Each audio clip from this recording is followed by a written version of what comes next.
I'm back in Dubai, but I just wanted to come on here and talk about the race real quick, so you can listen or you can scroll on by, whatever you want. I did not talk a lot about going to Vietnam, so a lot of people didn't know I was going to do the race, and a lot of people didn't know I was going to do the full. I didn't want to get unnecessary pressure on myself. I got injured leading up to the race. Surprise, surprise, when you train for an Ironman, right? My knee was hurting, the inside of my thigh was hurting, my calf was hurting, my back was hurting, my neck was hurting. 3 weeks out from the race, I couldn't run, I couldn't swim. Just a few days before the race, I still couldn't swim because my neck was in pain, so I was going to massage every day. On race day, it seems to have come together a little bit. Had a great swim. I took it easier than I wanted to because I was really scared to aggravate like the injury, so I took it easier. We did the first lap of the swim, went fine. There was a lot of people on the course, which was hard. You swam over a lot of people, and then we had an Aussie exit where there was some hydration, so grabbed the water, cleaned my goggles, and got back in the water. And on the second lap there was way less people, so that was much better. My back was hurting quite a lot on the second lap, and by the time I got out of the water, I was just like, I could not have swam longer. I swam a 1:12, which was definitely a PB.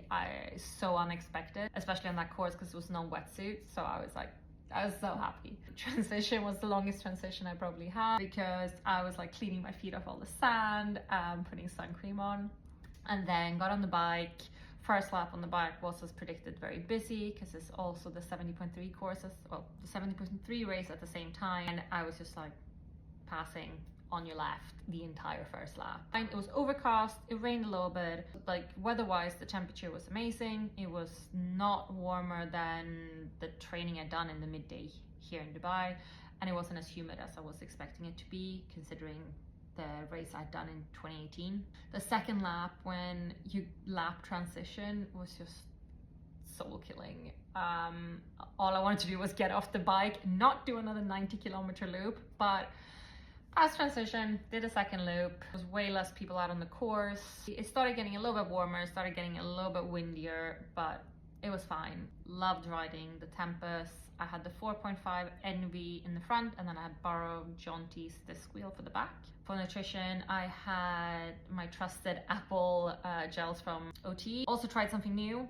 which you really shouldn't do, with precision hydration in a squeezy bottle, which worked really well. And then just lots of water, lots of electrolytes from the aid stations. So for the bike, the only real goal I had was under 6 hours. I wanted to get closer to 5:45, but I thought that ideal conditions, right? Graham had looked at a lot of like these route calculators, map calculators, like they said, oh, but based on your power and the data, blah blah blah, you could do like a 5:30, and I was like, there's no way I can do a 5:30. But I did a 5:32. I had a 32.5 average. I am beyond happy with that.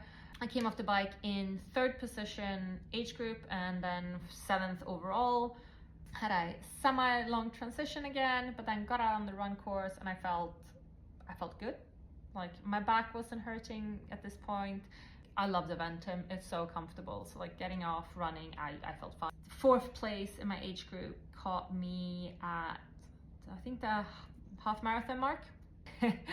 I mean, the woman who won, Hope, she did a 9:50. I mean, that is unreal on that course. Like, I know it's a fast course, but man, it's hot. A 9:50 is just unreal. Like in an Asian race, that's so good. I mean, that's so good in general, but oh my God. Again, it wasn't as hot or as humid as I thought it was gonna be. They were giving you water, like throwing ice water on you all the time. So like, it was quite easy to cool down. There was lots of support out on the course. Koa Sports, I had Graham, I had Ryan and Danny and James from BTS from Dubai, and Celia and Matilda, and like it was great. There was so many people out on the course. At one point I did ask Graham, I'm like, am I gonna go under 12 hours? Because I don't see it on my watch. I purposely have it taken away so that it's focused only on what I'm doing at the moment. So on the bike I see my power and the speed. On the run I see my average pace and my current pace. That's it. And he's like, yeah, you're gonna be under 12 hours. And I was like, great. I'm like, I'm gonna be under 11:30. And he goes, yes, I think so. And at this point I had like 5.5, 6 kilometers left, and I was like, yeah, I can probably do that. if we keep going. And I finished in a time of 11 hours, 19 minutes, 11 seconds, which is a 2 hour and 9 minute PB. I'm stoked with that. I am so happy with that time. I'm disappointed that I got 4th place, but even if I wasn't injured, even if I did the time that I wanted to do, I still would have been 4th place. So I'll take it. But it's always disappointing, I guess, to be off the podium. After the race, you know, we got cleaned up, had our celebratory beer, and then we went out to support Yara. She was finishing her 3rd Ironman, and then went home, went to bed. Woke up the next morning starving. But yeah, it was a great race. I would recommend it. Yes, it is hot. Yes, it is humid. But like the volunteers were great. The support was great. I am really happy I did it. I'm really happy I went. Yeah. Thank you for listening. That's it.